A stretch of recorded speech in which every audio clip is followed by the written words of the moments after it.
मैं डॉक्टर भामा अग्रवाल आपके अपने यूट्यूब चैनल पर आपका स्वागत करती हूँ, अभिनंदन करती हूँ। आइए प्यारे बच्चों, आज हम डॉक्टर धर्मवीर भारती द्वारा रचित कविता गुलाम बनाने वाले का अध्ययन आरंभ करते हैं। कविता को सरल और सहज बनाने के लिए हमें सर्वप्रथम इन स्मरणीय बिंदुओं पर विशेष तौर से ध्यान देना होगा। नंबर 1, गुलाम बनाने वाले कविता डॉक्टर धर्मवीर भारती द्वारा रचित है। नंबर 2, धर्मवीर भारती प्रगतिवाद के सशक्त हस्ताक्षर हैं। नंबर 3, गुलाम बनाने वाले कविता उनके काव्य संग्रह 7 गीत वर्ष में संकलित हैं। नंबर 4, कवि भारतवासियों को सचेत करते हुए बताते हैं कि भारत को गुलाम बनाने वाले समय समय पर भिन्न भिन्न रूप धारण करके आते रहे हैं। नंबर 5, भारतवासियों को इनकी रूप और शैली को नहीं बल्कि भावना को समझना चाहिए। नंबर 6, सर्वप्रथम भारत को गुलाम बनाने वाले लोग सहयोगी अथवा आक्रमणकारी के रूप में आए। नंबर 7, ये कभी आक्रमणकारी के रूप में आए और भारत के शासक बनकर यहीं पर रहे। नंबर 8, अंग्रेज भारत में व्यापारी बनकर आए और बड़े लंबे समय तक भारत को गुलाम बनाकर इसका शोषण किया। नंबर 9, भारत को राजनीतिक दृष्टि की बजाय वर्तमान समय की मांग को समझते हुए आर्थिक और सांस्कृतिक रूप से गुलाम बनाने के लिए विदेशी आकर्षक रूप में युवाओं को लुभा रहे हैं। नंबर 10, विदेशी आवश्यकता के अनुसार चेहरे बदलने में माहिर हैं। नंबर 11, विदेशी गुलाम बनाने वाली जंजीरों को रोटी, रंग बिरंगी फिल्में, पासपोर्ट, रुपयों की थैली, साहित्य और पंपलेट के रूप में लाते हैं। नंबर 12, कवि चाहते हैं कि भारतीय अपने मनोबल को इतना मजबूत बना लें कि विदेशियों की भावनाओं को समझें और स्वयं को अनावश्यक आकर्षण से बचाएं। तो आइए बच्चों, हम अब अपने विषय के पदों की व्याख्या करते हैं। पद संख्या 1, और भी पहले वे कई बार आए हैं। एक बार जब उनके हाथों में भाले थे, घोड़े की टापों से खैबर की चट्टानें कांपी थी।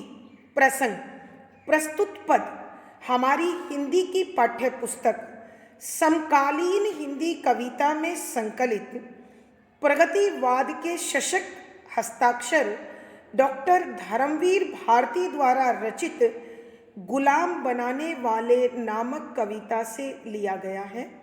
यह कविता उनके काव्य संग्रह 7 गीत वर्ष का अंश है।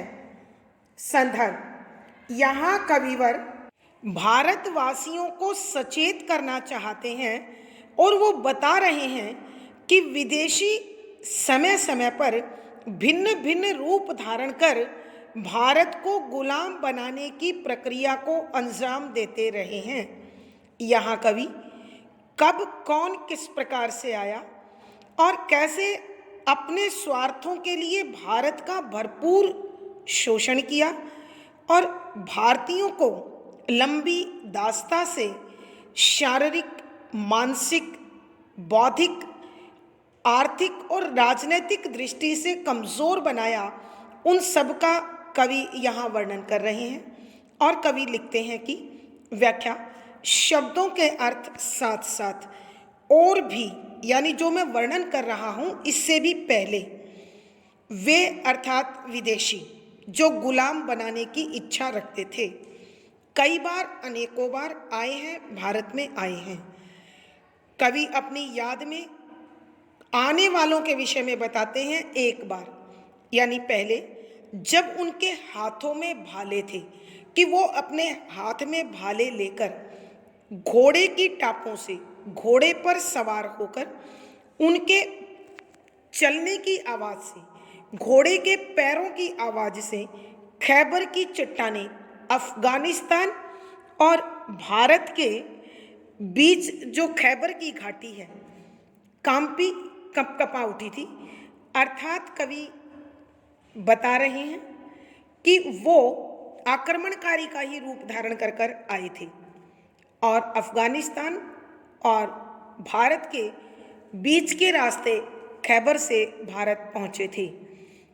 यहाँ कविवर बता रहे हैं और भी पहले वे कई बार आए हैं कि भारत जैसे महान देश को, सोने की चिड़िया कहलाने वाले इस देश को शोषण के लिए और राजनीतिक दृष्टि से शक्ति संपन्न करने के लिए विदेशी भारत में आक्रमणकारी के रूप में प्रयास करते हुए पहुंचे थे और वो अपने इस प्रयास में सफल भी हुए। यूनानियों से पहले भारत में शक, हूण, कुषाण आदि जातियां यहाँ आई और लंबे समय तक भारत में उन्होंने शासन किया। फिर कवि बता रहे हैं कि एक बार भारत में आक्रमणकारी आए तो वो सैनिकों के रूप में आए, उनके हाथों में भाले थे, अर्थात उनके उद्देश्य उनके व्यवहार से स्पष्ट हो रहे थे। वो घोड़ों पर सवार होकर आए थे और उनका उद्देश्य स्पष्ट था, भारत का शोषण करना और भारत को गुलाम बनाना। उनके घोड़ों के पाँव की आवाज़ से भारत और अफगानिस्तान के बीच जो खैबर की घाटी या दर्रा मौजूद है, ये सब की सब पहाड़ियाँ कांपने लगी थी। अर्थात इनका स्वरूप अत्यंत भयानक था, व्यवहार क्रूरता और कठोरता से परिपूर्ण था। आइए बच्चों, एक बार फिर हम इस पद की व्याख्या करते हैं। यहाँ कविवर धर्मवीर भारती भारत जैसे शक्ति संपन्न सोने की चिड़िया कहलाने वाले देश को गुलाम बनाने के लिए यूनानियों से पहले भी शक, हूण आदि अनेक जातियां भारत में आ चुकी थी और लंबे समय तक भारत को शासित रखा था। एक बार जब उनके हाथों में भाले थे कि कवि बताते हैं, एक बार वो आक्रमणकारी के रूप में ही भारत में आए थे। उनके हाथों में हथियार के रूप में भाले मौजूद थे। वो घोड़े पर सवार थे और उनके घोड़ों के पाँव की आवाज़ से भारत और अफगानिस्तान के बीच का दर्रा और उसकी पहाड़ियाँ भयभीत हो गई थी, कांपने लगी थी। अर्थात कवि के कहने का भाव यह है कि ये आक्रमणकारी स्पष्ट रूप से अपनी शक्ति संपन्नता के साथ भारत को राजनीतिक दृष्टि से दास्ता में जकड़ने और आर्थिक दृष्टि से उसका शोषण करने के उद्देश्य से ही आए थे और उनके रूप भयानक थे, व्यवहार बड़ा कठोरता और क्रूरता भरा था। भावार्थ, कवि के कहने का भाव यह है कि जो आक्रमणकारी इस प्रकार हथियारों के साथ घोड़ों पर सवार होकर आए थे, वो भारत को स्पष्ट रूप से दास्ता में जकड़ना चाह रहे थे। विशेष यहाँ कवि ने यूनान, शक, हूण, मुगल आदि के विषय में संकेत किया है। सरल, सहज, परवामयी खड़ी बोली का प्रयोग है। मुक्तक छंद है, गेय शैली और संगीतात्मकता है। खैबर की चट्टानें कापी के माध्यम से कवि उन आक्रमणकारियों की क्रूरता का प्रत्यक्ष चित्रण कर रहे हैं। लक्षणा शब्द शक्ति है। यहाँ पर स्मरण, अनुप्रास, मानवीकरण आदि अलंकारों का सुंदर सटीक प्रयोग हुआ है। पद संख्या 2। एक बार जब भालों के बजाय उनके हाथों में तिजारती परवाने थे, बगल में संगीने थी लेकिन इस बार और चुपके से आए हैं। प्रसंग पूर्ववत संदर्भ, इस पद में कविवर बता रहे हैं कि विदेशी भारत में अनेकों बार अनेक रूप धारण करके इसे गुलाम बनाने की मंशा मन में संजोकर आर्थिक रूप से शोषण के लिए भारत में आए थे। उन्होंने सर्वप्रथम शक, हूण, यवन, मुगल आदि के विषय में जिक्र किया है।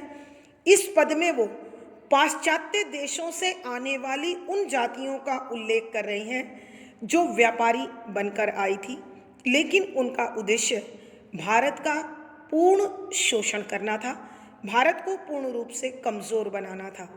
इसी प्रकार के भावों को स्पष्ट करते हुए कविवर लिखते हैं कि एक बार कि इसके बाद जब भालों की बजाय कि आने वाले विदेशियों के हाथ में भाले नहीं थे, बल्कि भालों के बदले उनके हाथों में तिजारती परवाने थे।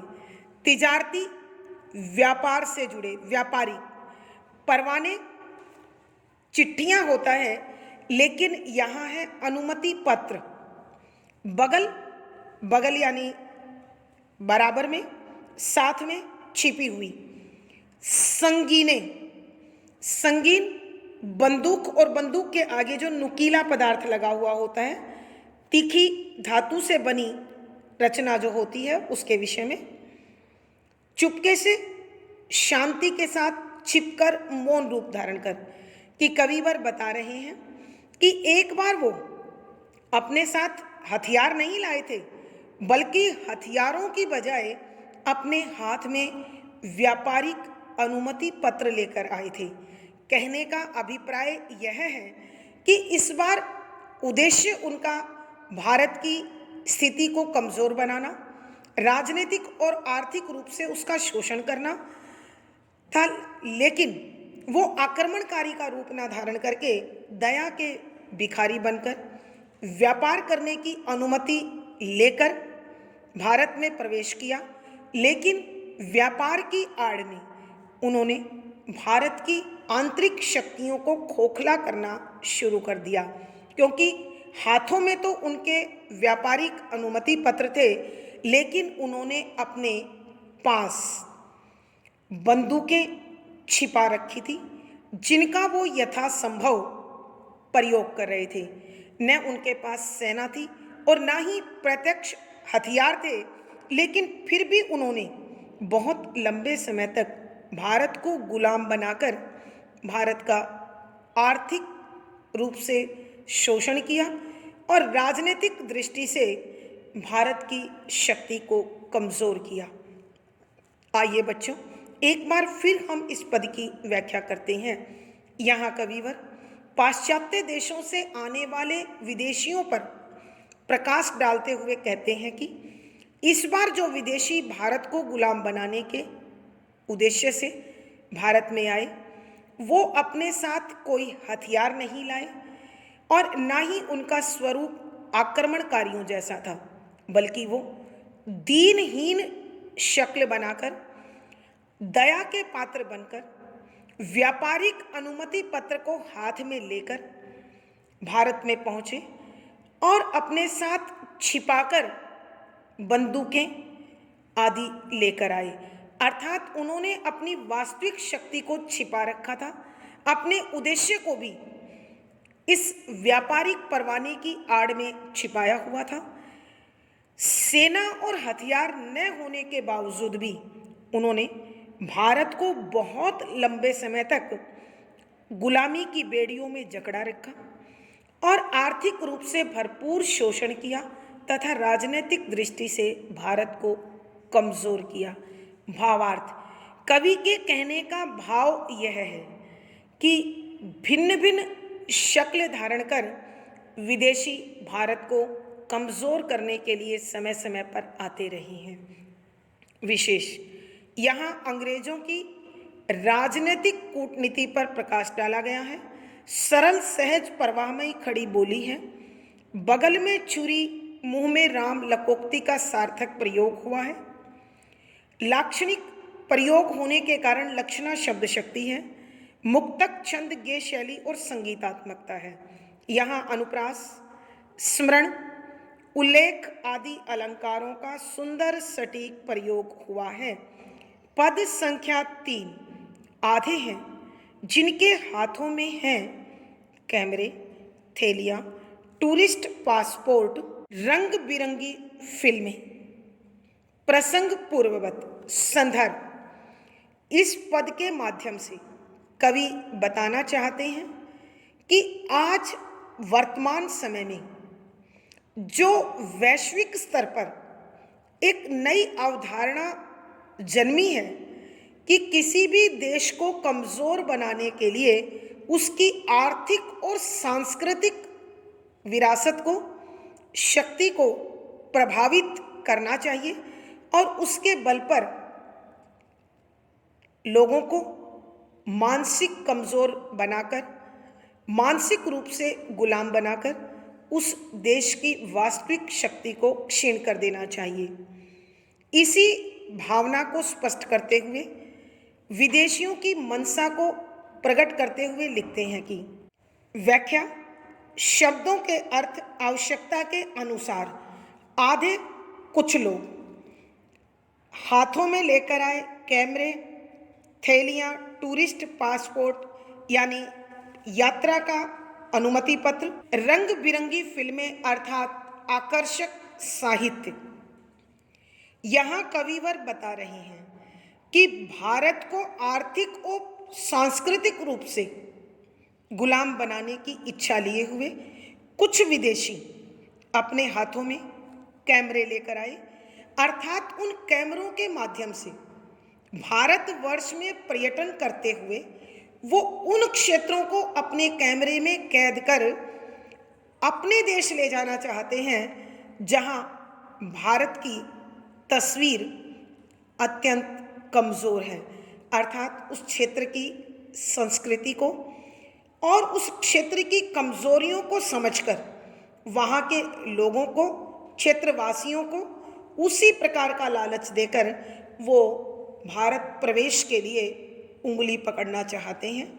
थैलियाँ, और कहीं वो रुपयों की थैलियाँ अपने हाथ में लेकर आए हैं ताकि निर्धन, गरीब, दीनहीन जनता को व्यवसाय का लालच देकर, रोटी का लालच देकर, आजीविका का लालच देकर उन्हें गुलाम बनाना चाहते हैं। टूरिस्ट पासपोर्ट और कुछ अपने साथ यात्रा का अनुमति पत्र लेकर आए हैं ताकि पूरे भारतवर्ष में यात्रा कर हर क्षेत्र की कमजोरी और शक्ति का पता लगा सके और आवश्यकता के अनुसार वहां आचरण करते हुए उस क्षेत्र को अपने अधीन कर सके, ताकि उन्हें पता हो कि इस क्षेत्र की ये शक्ति है, सकते हैं हम उसका किस प्रकार से शोषण कर सकते हैं और कौन सी कमजोरी है जिसका सहारा लेकर उन लोगों के दिलों में, भावों में उतर सकते हैं। रंग बिरंगी फिल्में कि वो युवाओं को आकर्षित करने के लिए अनेक आकर्षक फिल्में लेकर आए हैं ताकि युवा शक्ति को इन फिल्मों के आकर्षण में बांधकर हम अपनी संस्कृति का इस प्रकार सेवक बना लें कि वो रहे तो अपने देश में लेकिन गुणगान पाश्चात्य संस्कृति का करें, विदेशी संस्कृति का करें, ताकि धीरे धीरे उनका मन और तन इस विदेशी संस्कृति का अंग बन जाए। आइए बच्चों, हम एक बार फिर इस पद की व्याख्या करते हैं। यहाँ कविवर सावधान करते हुए कहते हैं कि आधे लोग ऐसे भी हैं जिनके पास न हथियार हैं और न ही व्यापारिक अनुमति पत्र हैं, क्योंकि नवीन अवधारणा के अनुसार किसी भी देश को कमज़ोर बनाने के लिए उसकी आर्थिक और सांस्कृतिक शक्ति को कमज़ोर बना देना चाहिए और इसी उद्देश्य को हाथ में लेकर या मन में बसाकर अनेक विदेशी अपने हाथ में कैमरे लेकर आए ताकि अपने कैमरे में भारत के संपूर्ण क्षेत्रों के चित्र कैद कर अपने देश में ले जाएं, ताकि भारत की संस्कृति की सबल पक्ष और कमज़ोर पक्ष दोनों को अच्छी प्रकार से अध्ययन करके वहाँ अपने आप को प्रवेश करने का रास्ता बना सकें। थैलियाँ, और कुछ लोग अपने हाथ में रुपयों की थैली लेकर आए ताकि दीनहीन निर्धन वर्ग को आजीविका अथवा व्यवसाय का लालच देकर अपना गुलाम बना लिया जाए।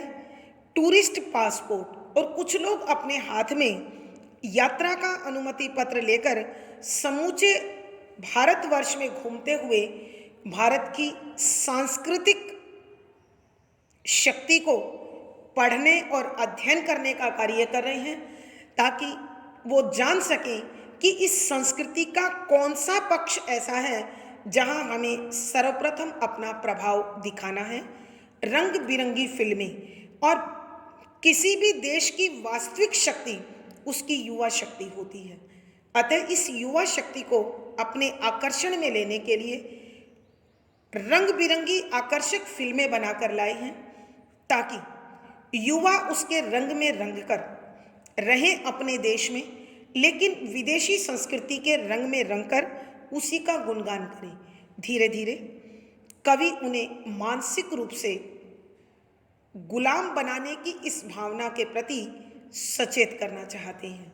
भावार्थ, कवि के कहने का भाव यह है कि वर्तमान समय में ये विदेशी शक्तियां नकली चेहरे लगाने में माहिर हैं, और इन नकली चेहरों के पीछे उनकी असलियत छिपी रहती है। अतः भारतीयों को चाहिए कि वो असलियत को पहचाने। विशेष कवि भारतीयों को सचेत करना चाहते हैं विदेशियों की वास्तविक भावना को समझने के लिए। सरल सहज परवाहमयी खड़ी बोली है। विदेशी भाषा के शब्दों का आत्मसात कर कवि ने भाषा के सबल पक्ष को उजागर किया है। लक्षणा शब्द शक्ति का प्रयोग है। मुक्तक छंद है, गे शैली और संगीतात्मकता है। यहाँ अनुप्रास, उल्लेख आदि अलंकारों का सुंदर सटीक प्रयोग हुआ है। पद संख्या 4। आधे हैं जिनके पास रंग बिरंगे चेहरे, जिनको वे हुक्म के मुताबिक बदल सकते हैं। दो दो आने वाले दूर किसी नगरी में छपे हुए पंपलेट, रोटी और पंपलेट के ढेरों में ढक ढक कर आई हैं दूर किसी नगरी में ढली हुई जंजीरें। प्रसंग पूर्ववत। संदर्भ, यहाँ कविवर भारतवासियों को सचेत करते हुए बता रहे हैं कि भारत को आर्थिक और राजनीतिक दृष्टि से गुलाम बनाने के लिए वर्तमान विदेशी अपना रंग, रूप, चेहरा बदलकर भारत में प्रवेश कर रहे हैं, और वह भारत को आर्थिक और सांस्कृतिक रूप से गुलाम बनाने में लगे हुए हैं। यहाँ कवि ने पूर्व में आने वाले आक्रमणकारियों और व्यापारिक बनकर आने वाले अंग्रेजों का भी उल्लेख कर सावधान किया है। तो कवि इस पद में बताना चाहते हैं कि आधे हैं जिनके पास रंग बिरंगे चेहरे, कि विदेशों से आने वाले कुछ लोग ऐसे हैं जो भारत में घूमने का बहाना कर अपने हाथ में रुपयों की थैली, कैमरा, यात्रा का अनुमति पत्र और आकर्षक फिल्में आदि लेकर आते हैं। लेकिन यहाँ कवि ने बताया है कि कुछ लोग भारत में जासूस बनकर अपने रंग बदलकर जासूसी करने के लिए आते हैं। रंग बिरंगे चेहरे, कि उन्होंने कभी किसी प्रकार का और कभी किसी प्रकार का रूप धारण किया हुआ है, और ये वो जासूस हैं जो भिन्न भिन्न रूप धारण कर भारत को नुकसान पहुंचाने के लिए भारत पहुंचे हैं। और ये वो जासूस हैं जिन्होंने अपने मुखौटों को इस प्रकार तैयार किया है जिनको वे हुक्म के मुताबिक बदल सकें, हुक्म आदेश मुताबिक के अनुसार, कि जैसे ही उन्हें अपने देश की तरफ से कोई नया आदेश मिलता है वो आदेश के अनुसार अपना रंग रूप बदल लेते हैं। अर्थात कभी वो प्रचारक बनकर कभी वो पर्यटक बनकर, कभी वो जासूस बनकर, कभी फिल्मकार बनकर, कभी किसी विशेष प्रकार की समाज सेवा के बहाने भारत में पहुंचते हैं और भारत को नुकसान पहुंचाते हैं। दो दो आने वाले, अर्थात जिनकी कीमत न के बराबर है, दूर किसी नगरी में छपे हुए, कि दूर अपने अपने देशों में छपे हुए वो अनेक पंपलेट, अर्थात प्रचार के लिए बने गए पर्चे, कि दूर अपने देशों में न के बराबर कीमत में ढले हुए अनेक ऐसे प्रचार के पर्चे लेकर पहुंचते हैं जिनसे वो अनेक लोगों को अपनी ओर भिन्न भिन्न कारणों से आकर्षित कर लेते हैं। रोटी और पंपलेट के ढेरों में ढक ढक कर आई हैं दूर किसी नगरी में ढली हुई जंजीरें। रोटी अर्थात आजीविका, कि कवि कहते हैं कभी ये विदेशी आजीविका के बहाने से भारतवासियों को सांस्कृतिक रूप से गुलाम बनाते हैं। उनके पहनावे को, उनके खान पान को, उनके रूप सज्जा को, उनकी जीवन शैली को वो विदेशी रंग में रंग लेते हैं और कभी विभिन्न प्रकार के भावों के प्रचार के लिए प्रचारक पर्चे लेकर यहाँ वहाँ घूमते हैं और इनकी आड़ में उनका उद्देश्य भारतीयों को आर्थिक और मानसिक रूप से गुलाम बनाना होता है। दूर किसी नगरी में ढली हुई जंजीरें, ये दूर किसी देशों में अर्थात विदेशों में बड़ी योजनाबद्ध तरीके से गुलाम बनाने की भावना के रूप में पहुंचते हैं। आइए बच्चों, हम एक बार फिर इस पद की व्याख्या करते हैं। यहाँ कविवर बता रहे हैं कि अनेक ऐसे लोग जो विदेशी हैं और भारत में एक अलग प्रकार का मुखौटा लगाकर आए हैं, अर्थात ये वो विदेशी जासूस हैं जो भारत में प्रचारक, समाज सेवक, फिल्मकार, व्यापारी या आजीविका को प्रदान करने वाले या कुशल प्रशिक्षक का रूप धारण कर भारतवर्ष में पहुंचे हैं। और ये वो मुखौटे हैं जिनको वे हुक्म के मुताबिक बदल सकते हैं, कि जैसे ही अपने देश के सत्ताधारियों से उन्हें कोई नया आदेश प्राप्त होता है तो वह अपने इन मुखौटों को तुरंत बदलकर नया रूप धारण कर लेते हैं। दो दो आने वाले दूर किसी नगरी में छपे हुए पंपलेट, कि वह अपने साथ प्रचार के लिए वो पर्चे लेकर आते हैं जो न की बराबर कीमत में अपने देश में छापे गए हैं, अर्थात दूसरे देश की या भारतवर्ष की सांस्कृतिक शक्ति को कमज़ोर बनाने के उद्देश्य से ये प्रचार के बहाने न जाने क्या क्या प्रचार करते रहते हैं। रोटी और पंपलेट के ढेरों में ढक ढक कर आई हैं दूर किसी नगरी में ढली हुई जंजीरें। यहाँ कवि भारतवासियों को सावधान करते हुए कहते हैं कि ये विदेशी शक्ति अपने देश में बड़े योजनाबद्ध तरीके से गुलाम बनाने की भावना को आजीविका और प्रचार के आड़ में, प्रचार के पर्दे में ढककर भारतवर्ष में लाते हैं और भारत को आर्थिक व सांस्कृतिक रूप से कमज़ोर बना रहे हैं। अर्थात कवि कहते हैं कि इन विदेशियों का उद्देश्य आर्थिक और सांस्कृतिक आदान प्रदान के बहाने एक बार फिर भारत को गुलाम बनाने का उद्देश्य है। भावार्थ, कवि के कहने का भाव यह है कि विदेशी नकली चेहरे लगाने में माहिर हैं, अतः भारतवासियों को भी वो अंतर्दृष्टि अपनानी चाहिए कि इन चेहरों के पीछे छिपी भावना को वो पहचान सके। दूसरे शब्दों में हम कह सकते हैं कि भारत के नवयुवकों को अपने देश में अनन्य आस्था और देश प्रेम की भावना से ओतप्रोत बनना होगा। विशेष वैश्विक स्तर पर आज राजनीतिक गुलामी की अपेक्षा सांस्कृतिक और आर्थिक गुलामी को महत्व दिया जा रहा है।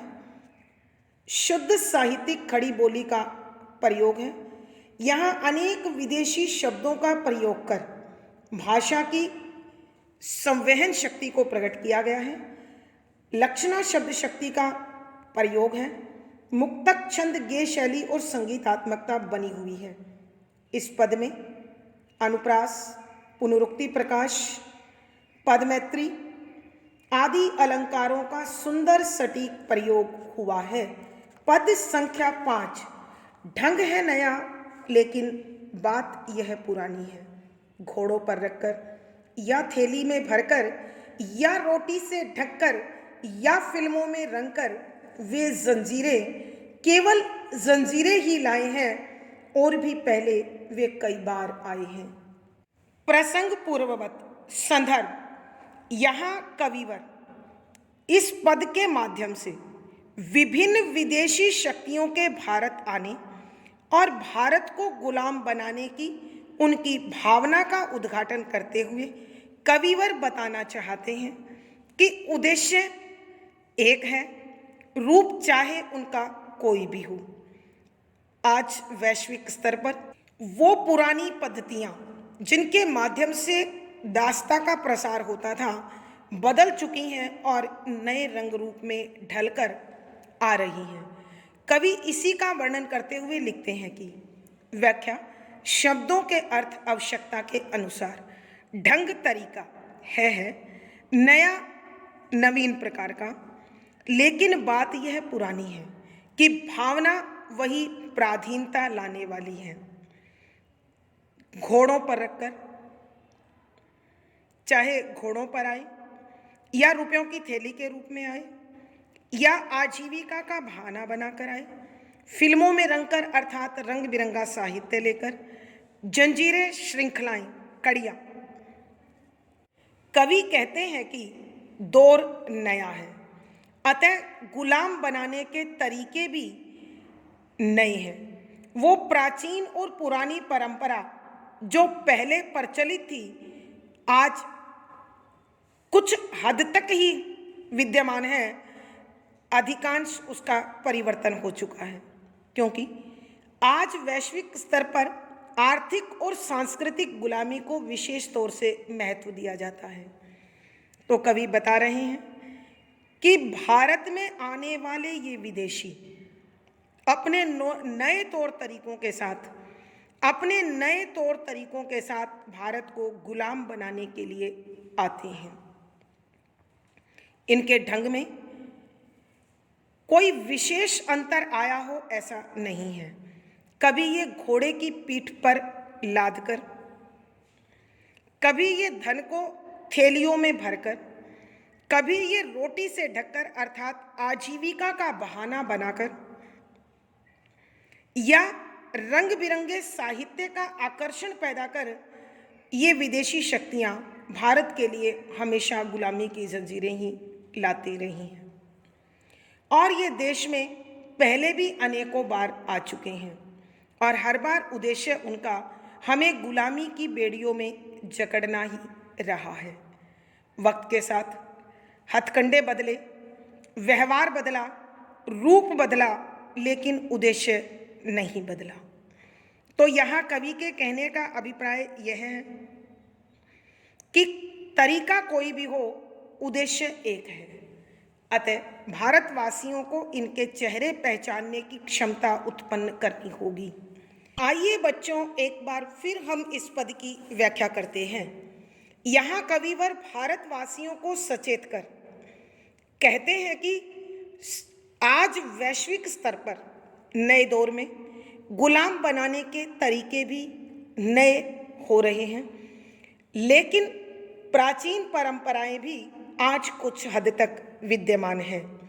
तो कवि बताते हैं कि समय के अनुसार ये विदेशी शक्तियां अपना रंग रूप धारण करती हैं और उद्देश्य होता है दास्ता की बेड़ियों में जकड़ना। ये दास्ता राजनीतिक, आर्थिक और सांस्कृतिक सभी प्रकार की हैं, लेकिन आज नए दौर में आर्थिक और सांस्कृतिक प्राधीनता को अधिक महत्व दिया जा रहा है।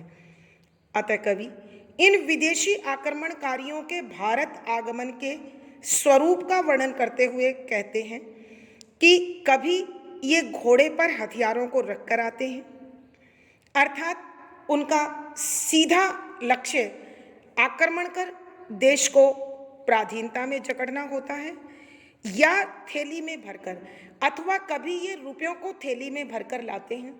व्यवसाय करने अथवा व्यवसाय देने के बहाने युवाओं को आर्थिक रूप से गुलाम बनाते हैं, या रोटी से ढककर अथवा अपने यहाँ नौकरी देने के बहाने, आजीविका देने के बहाने, सहयोग देने के बहाने लोगों को अपने रंग में रखते हैं, या फिल्मों में रंगकर अथवा रंग बिरंगी फिल्में और साहित्य लेकर ये युवाओं को अपने अनुसार ढालने की कोशिश करते हैं। लेकिन चाहे इनका रूप कोई भी हो, उद्देश्य एक ही होता है, दास्ता की बेड़ियों में जकड़ना।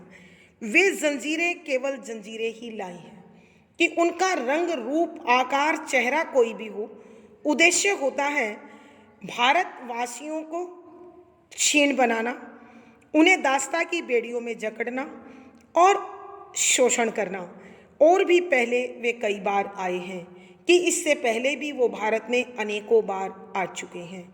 भावार्थ, कवि के कहने का भाव यह है कि भारतवासियों को अपने मनोबल मजबूत कर अपने आप को इतना सबल बनाना होगा कि विदेशी शक्तियों के भावों को समझें और उनके आकर्षण से अपने आप को मुक्त रखें। विशेष यहाँ कवि ने आर्थिक और सांस्कृतिक दास्ता से अपने आप को बचाने के लिए मनोबल मजबूत बनाने की प्रेरणा दी है। सरल सहज परवाहमयी खड़ी बोली का प्रयोग है। विदेशी शब्दों का हिंदी में शामिल हो जाना भाषा की संवहन शक्ति को प्रस्तुत करता है। लक्षणा शब्द शक्ति है, मुक्त छंद गेय शैली और संगीतात्मकता है। इस पद में अनुप्रास, रूपक आदि अलंकारों का सुंदर सटीक प्रयोग हुआ है। आज की कक्षा में बच्चों इतना ही। अगली वीडियो में फिर मुलाकात होगी। आशा है पढ़ा गया विषय आपको रुचिकर लग रहा होगा। अपने भाव व विचार कमेंट बॉक्स में लिखें। वीडियो को लाइक करें, शेयर करें और चैनल सब्सक्राइब करें। आपका दिन और जीवन मंगलमय हो, इसी शुभकामना के साथ धन्यवाद, आभार।